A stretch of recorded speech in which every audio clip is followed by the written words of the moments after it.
स्वागत है दोस्तों आप सभी का हमारे YouTube चैनल पर। और आज है 6 सितंबर। आज हम करेंगे द हिंदू का एडिटोरियल एनालिसिस।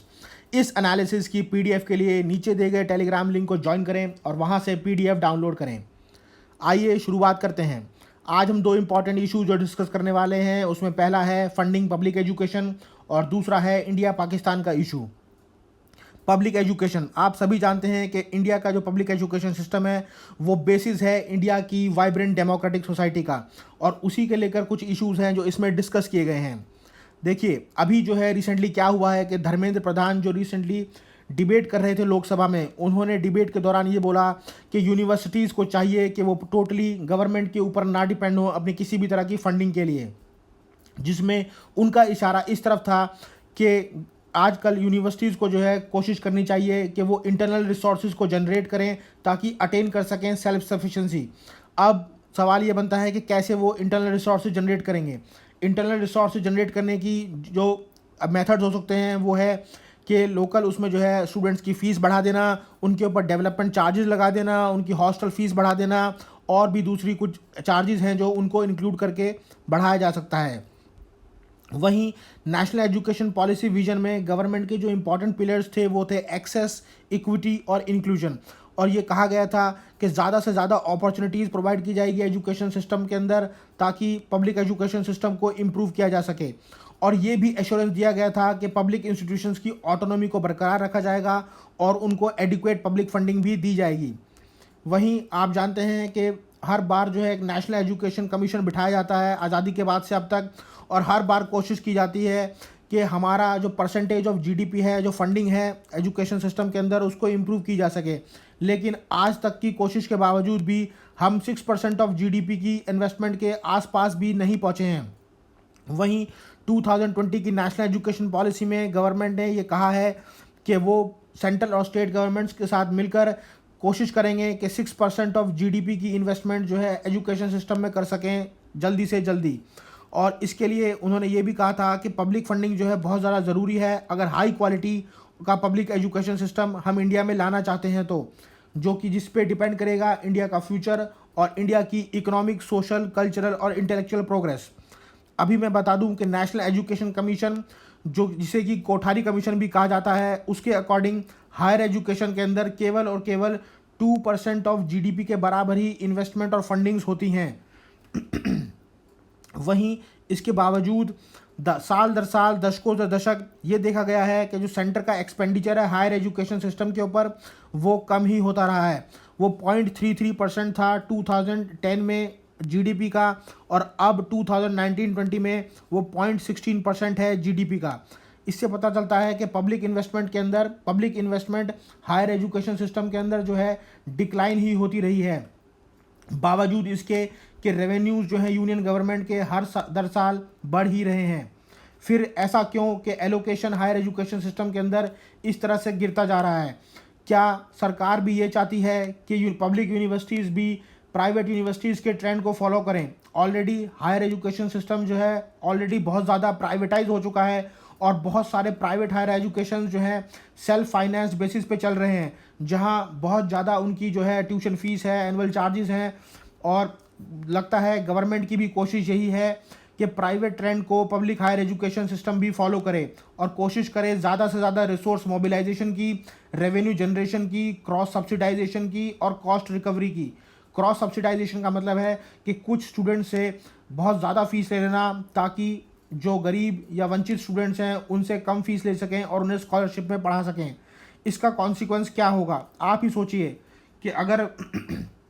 बहुत ज़्यादा सब्सटैंशियल इंक्रीज़ हो जाएगा फीस में और अदर चार्जेस जो है लगा दी जाएंगे स्टूडेंट्स के ऊपर, और कोशिश ये की जाएगी कि पूरे का पूरा higher education system fully funded हो स्टूडेंट्स द्वारा, तो आप ये अनुमान लगा सकते हैं कि उसके अंदर एनरोलमेंट रेशो ज़रूर गिर जाएगा। बहुत ज़्यादा लोग जो हैं पब्लिक एजुकेशन सिस्टम में पढ़ने के लिए नहीं आएंगे, स्पेशली हायर एजुकेशन में। वहीं जो न्यू एजुकेशन पॉलिसी है 2020 की, वहाँ उसका ऑब्जेक्टिव ये था कि जल्दी से जल्दी 2035 तक जो एनरोलमेंट रेशो है उसको डबल कर दिया जाए। लेकिन अगर ये सरकार का जो है अभी के अभी उसमें प्रपोजल है कि यूनिवर्सिटीज़ फुल्ली फंडेड बने, खुद से जो है सेल्फ रिलायंट बने, आत्मनिर्भर बने, तो आप ये अनुमान लगाइए कि कैसे जो है वहाँ पे ग्रॉस एनरोलमेंट रेशो बढ़ेगा। आप जानते हैं कि जो सोशल और इकोनॉमिक एलीट या रिच और एफ्लुएंट क्लासेस के लोग हैं वहाँ पे एनरोलमेंट रेशो हमेशा से ही ज़्यादा रहा है, लेकिन कोशिश सरकार की ये होनी चाहिए कि socio economic background, weaker socio economic background के लोग भी हायर एजुकेशन सिस्टम में एनरोल करें। लेकिन क्या वो socio economic background, weaker socio economic background के लोग इतनी हाई कॉस्ट रिकवरी अफोर्ड कर पाएंगे? क्या वो अफोर्ड कर पाएंगे हायर एजुकेशन में इतनी ज़्यादा फीस या चार्जेस? शायद नहीं। आप जानते हैं कि इंडिया में 62% ऑफ द पॉपुलेशन को जो है फ्री का राशन इंडिया प्रोवाइड करती है। अब आप ही सोचिए कि जहां इतनी ज़्यादा बड़ी तादाद को फ्री में राशन प्रोवाइड किया जा रहा हो, क्या वो पॉपुलेशन कभी अपने आप को एनरोल कर पाएगी हायर एजुकेशन सिस्टम में जहां उसकी फीस और दूसरे सभी चार्जेस जो हैं बढ़ जाएं?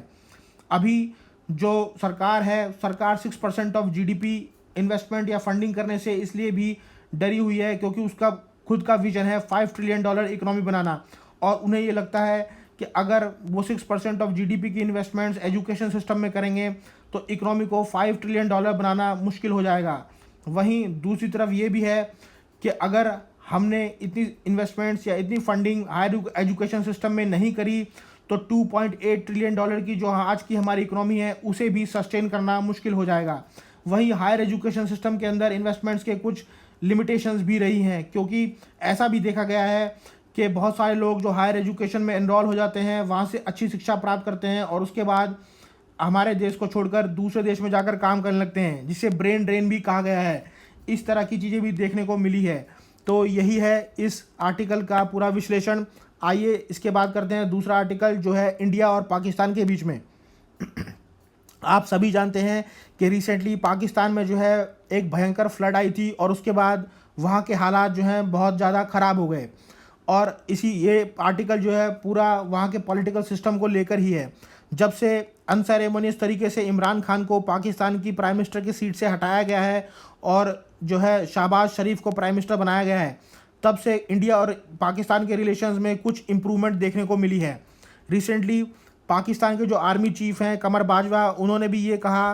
कि हम इंडिया के साथ जो है लिमिटेड लेवल पे कुछ ट्रेड शुरू कर सकते हैं ताकि पाकिस्तान की सफरिंग्स कुछ कम हो जाएं, क्योंकि पाकिस्तान ऑलरेडी बहुत ज़्यादा कैश स्ट्रैप्ड इकोनॉमी हो चुका है। वहाँ पे बहुत ज़्यादा करंट अकाउंट डिफिसिट है, बहुत हाई इन्फ्लेशन है, और इन सब के बाद उन्होंने जो है कोरोना वायरस को भी देखा है, जिससे उनको बहुत ज़्यादा सफरिंग्स देखने को पड़ रही हैं। बावजूद इसके अभी रिसेंटली जो है वहाँ पे फ्लड आई हैं और फ्लड ने जो है बहुत ही डिवास्टेटिंग इम्पैक्ट छोड़ा है पूरे के पूरे पाकिस्तान पे। इतनी तबाही को देखते हुए इंटरनेशनल मॉनेटरी फंड भी आगे आया है और उन्होंने 2019 में $6 बिलियन का जो लोन दिया था वो भी 1 ईयर एक्सटेंशन उसके लिए दे दी है। इसके अलावा $1.17 बिलियन अलग से दिए हैं ताकि वो अपनी कंडीशन को इम्प्रूव कर सकें, जो कंडीशन उनकी फ्लड्स के दौरान ख़राब हो गई है। रिसेंटली पाकिस्तान के फाइनेंस मिनिस्टर ने ऐसा बयान दिया था कि वो चाहते हैं कि इंडिया के साथ जो है ट्रेड रिज्यूम कर सकें ताकि वहाँ से इंपोर्ट कर पाएँ वेजिटेबल और एडिबल आइटम्स, खाने पीने के दूसरे आइटम्स भी। लेकिन जल्दी उन्होंने जो है अपनी स्टेटमेंट को वापस ले लिया और उन्होंने ये कहा कि हम जो है पूरी तरह कमिटेड हैं कश्मीर रेजोल्यूशन को लेके, और जब तक कि कश्मीर डिस्प्यूट पे कोई भी बातचीत नहीं हो पाएगी, कोई इसका समाधान नहीं निकलेगा, किसी भी तरह का बायलैटरल रिलेशन, किसी भी तरह का ट्रेड टॉक्स जो है हम शुरुआत नहीं करेंगे इंडिया के साथ। ये दिखाता है कि शरीफ गवर्नमेंट जो है टोटली प्रेशर में है, डोमेस्टिक प्रेशर में, डोमेस्टिक पॉलिटिकल प्रेशर में, क्योंकि ऐसा माना जा रहा है कि अगर उन्होंने किसी भी तरह की हेल्प कि अगर इंडिया से ले ली या किसी भी तरह का कंसेशन इंडिया से लिया या सब्सिडी, तो वहाँ की ओपोजिशन इसका मुद्दा बनाएगी और वो ये कहेगी कि आपने जो है हमारे प्रिंसिपल्स के साथ कॉम्प्रोमाइज़ कर दिया है, इसलिए वो डोमेस्टिक प्रेशर में है। वहीं आप रिसेंटली ये भी देखने को मिला है कि जो शहबाज शरीफ हैं उनके साथ जो कॉलिशन पार्टीज़ हैं वो भी उनसे नाराज़ हैं, क्योंकि उन्होंने कुछ ऑस्टेरिटी मेजर्स जो हैं इंट्रोड्यूस किए हैं। ऑस्टेरिटी मेजर्स मतलब जहां उन्होंने टैक्स बढ़ा दिए हैं, बहुत सारी पब्लिक सब्सिडीज़ जो है कम कर दी हैं, बहुत सारे अलाउंसेस जो वो देते थे सरकारी योजनाओं में उनको कम कर दिया है ताकि वो IMF की डिमांड और उनके लोन को जो है पूरा कर सकें। Narendra Modi prime minister of India ने अभी रिसेंटली ट्वीट किया था और कॉन्डोलेंसेस एक्सप्रेस किए थे उन सभी के लिए जो कि फ्लड्स में वहाँ मरे हैं और फ्लड से जो भी इम्पैक्ट हुआ है। ये दर्शाता है कि इंडिया की जो है एक अच्छी इंटेंशन है, कि वो पाकिस्तान की मदद करना चाहता है फूड एड या किसी भी तरीके से। इससे पहले भी इंडिया ने कोविड-19 पैंडेमिक के दौरान वैक्सीन की सप्लाई जो है पाकिस्तान को की थी, लेकिन मिस्टर शरीफ जो हैं अपनी एक पॉलिटिकल विल नहीं जुटा पा रहे हैं, ऐसा कोई स्ट्रॉन्ग डिसीजन नहीं ले पा रहे हैं, क्योंकि उन्हें लगता है कि अगर उन्होंने किसी भी तरह का इंडिया से मदद लेने या कंसेशन लेने जैसा कुछ किया तो ऑपोजिशन इसका बहुत बड़ा मुद्दा बना सकती है। वहीं ऐसा देखने को मिला है कि अगर दो लीडर्स के बीच में एक अच्छी पर्सनल रेपुटेशन हो और उनकी अपनी एक अच्छी इमेज हो अपनी कंट्री के अंदर, तो उनके अंदर एक उनकी कंट्री और उनके आवाम के बीच में एक ट्रस्ट बिल्डिंग प्रोसेस बन जाता है, जिससे दो देशों के बीच में बातचीत होना भी आसान रहता है। एग्ज़ाम्पल के तौर पे मैं बता दूं कि मोदी जी की जो है इंडिया में बहुत ज़्यादा पॉपुलैरिटी है, और उनके हल्के फुल्के अगर कुछ वैसे भी डिसीजन, गलत भी डिसीजन हो जाएं तो यहाँ की जनता उन्हें एक्सेप्ट करती है और उन्हें माफ़ कर देती है। वहीं पाकिस्तान में जो है ऐसा नहीं है, क्योंकि पाकिस्तान की आवाम जो है अपने लीडर्स को बहुत ही शक के नज़र से देखती है। इसका एग्जांपल ये है कि मोदी जी ने जो है 2015 में लाहौर में एक सरप्राइज़ विज़िट की थी, वो जबकि वो विज़िट जो है ऑफिशियल विज़िट नहीं थी, जिसमें उन्होंने दिखाने की कोशिश की थी कि वो सिंसियर एफर्ट्स कर रहे हैं ताकि दोनों ही देशों के बीच में जो डिस्प्यूट्स हैं उनको रिजॉल्व किया जा सके। वहीं पाकिस्तान की सिचुएशन जो है इससे बिल्कुल अलग है, वहाँ एक लीडरशिप क्राइसिस है। 1950s के दौर में भी ऐसा हुआ था कि 1953 में जो मोहम्मद अली बोगरा थे वो जवाहरलाल नेहरू जी के साथ जो है नेगोशिएशन करना चाहते थे कश्मीर डिस्प्यूट पे, लेकिन नेहरू जी जो है एक बहुत ही स्ट्रॉन्ग लीडर थे, इंडिया में बहुत ही पॉपुलर थे और सेक्युलर लीडर थे, और उनकी तूती बोलती थी हर वर्ग में, और हर व्यक्ति जो है उनके ओपिनियन का रेस्पेक्ट करता था। लेकिन पाकिस्तान में इसका बिल्कुल उल्टफेर था। बोगरा जो है हमेशा डोमेस्टिक प्रेशर में ही रहते थे, और इसी कारण जो है कभी भी कश्मीर के ऊपर पीस मेकिंग प्रोसेस पे कोई भी नेगोशिएशन नहीं हो पाई। इस तरह से जब लीडर की इमेज जो है वीक हो जाती है तो पीस प्रोसेस या दूसरे जो प्रोसेस हैं वो इंसुलेट हो जाते हैं, उनमें रुकावट आ जाती है, और इसी वजह से बहुत सारे इंडिया पाकिस्तान पीस डायलॉग्स जो हैं आगे नहीं बढ़ पाए हैं, क्योंकि पाकिस्तान के लीडर्स की जो है वहाँ पे इतनी अपील नहीं थी कि वो जनता को कन्विंस कर सकें कि उनका जो डिसीज़न था वो उनके इंटरेस्ट में था।